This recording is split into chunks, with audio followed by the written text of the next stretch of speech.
بخاری شریف میں حضور پاک کا ارشاد ہے کہ اس طرح نماز پڑھو جس طرح تم مجھ کو نماز پڑھتے دیکھتے ہو۔ سوال یہ کہ حضور نے کس طرح نماز پڑھی، جبکہ بخاری شریف میں حضور نے رفع یدین کی نماز پڑھی ہے۔ بخاری شریف میں حضور نے رفع یدین کی نماز پڑھی ہے۔ دیکھیے حضور نے مختلف طریقوں اختیار کیے مختلف اوقات میں۔ اب صحابہ کا طرز عمل یہ ہوتا تھا کہ مثلا ایک روایت آتی ہے کہ ایک صحابی حضور سے ملنے آئے، وہ بدوی تھے، دیہات کے آدمی تھے۔ انہوں نے حضور کو دیکھا کہ آپ کا گریبان کھلا ہوا تھا، آپ نے بٹن لگائے ہوئے نہیں تھے۔ پھر انہوں نے ساری عمر اپنے گریبان کے بٹن نہیں لگائے کہ میں نے محمد کو اس طرح دیکھا ہے صلی اللہ علیہ وسلم۔ اب یہ ان کا جذبہ ہے، ان کی نیکی ہے، اتباع کا جذبہ ہے۔ یا ایک سفر میں کسی کو دیکھا، کسی نے دیکھا کہ حضور ایک درخت کے نیچے سے ہو کر گزرے، اب وہ جب بھی جاتے تھے ادھر اس کے نیچے سے ہو کر گزرتے تھے، چاہے اس کی کوئی مقصد نہیں، لیکن یہ بھی ایک اتباع کا جذبہ ہے۔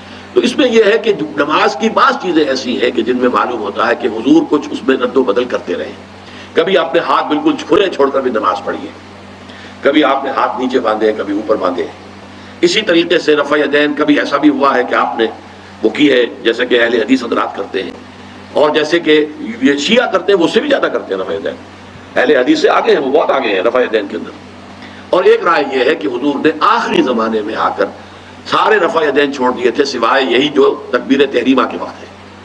اب یہ روایات، اب یہ بحث ہو جائے گی علمی، کس روایت کا کیا مقام ہے، کس کی کیا حیثیت ہے۔ بخاری شریف میں جو روایت ہے وہ یہی ہے رفع یدین کی، جو آپ صحیح کہہ رہے ہیں، لیکن یہ کہ بخاری شریف واحد کتاب تو نہیں ہے اس حدیث کی۔ مصنف عبد الرزاق ایک کتاب ہے، اور اسی طریقے سے اور اس میں یہ کہ امام مالک کے پیروکار، حالانکہ امام مالک مدینے کے دارالہجرہ کے امام ہیں، وہ رفع یدین نہیں کرتے۔ امام شافعی کے کرتے ہیں، امام مالک کے نہیں کرتے، امام ابو حنیفہ کے نہیں کرتے۔ تو ان چیزوں میں بہت زیادہ پریشان ہونے کی ضرورت نہیں ہے۔ اصل جو معجزہ ہے حضور کا اور اسلام کا وہ یہ ہے کہ 1400 برس گزر گئے لیکن نماز کے ضمن میں اتنا اختلاف نہیں ہے کہ تمام مسلمان باجماعت نماز نہ پڑھ سکیں۔ دیکھیں رفع یدین کرنے میں جماعت ٹوٹی نہیں، آپ نے کیا یا نہیں کیا، جماعت کی فارمیشن برقرار رہی۔ فرض کیجئے کوئی شخص یہ سمجھتا کہ پہلے سجدہ ہے پھر رکوع ہے، تو اب یہ دو آدمی ساتھ نماز نہیں پڑھ سکتے، جن میں سے ایک کے نزدیک پہلے رکوع ہے پھر سجدہ ہے، دوسرا یہ سمجھتا ہے کہ نہیں پہلے سجدہ پھر رکوع ہے، نہیں ہو سکتی، ان کی جماعت اب جمع نہیں ہو سکتی۔ یا کسی کا یہ خیال ہو کہ جیسے ہر رکعت میں رکوع ہے کہ سجدہ بھی ہے کہ وہ ایک سجدہ کر کے کھڑا ہو جائے، اب ظاہر بات ہے دوسرا شخص جس کے نزدیک دو سجدے وہ ایک اور سجدہ کرے گا، فارمیشن ٹوٹ گئی، اب وہ ساتھ نماز نہیں پڑھ سکتے۔ 1400 برس بیت گئے، مشرق بعید سے مغرب بعید، پوری دنیا، آج تو کوئی کونا ہے نہیں جہاں مسلمان نہ ہو، لیکن جو سالڈ مسلمان جو ہیں وہ تو آپ سمجھیے کہ انڈونیشیا سے لے کر موریٹانیہ تک تو مسلمانوں کی کتنی بڑی تعداد، لیکن کہیں ایسا نہیں ہے کہ آپ کی فارمیشن ٹوٹتی ہو۔ کوئی ایسا مسلک نہیں ہے جس میں یہ خیال ہو کہ مغرب کی رکعت میں 2 ہیں جیسے فجر کی ہے، نہیں، وہی 3 رکعتیں ہیں۔ کوئی ایسا مسلک نہیں جس میں یہ معلوم ہو کہ فجر کی رکعتیں 3 ہیں 2 نہیں ہیں، کوئی نہیں۔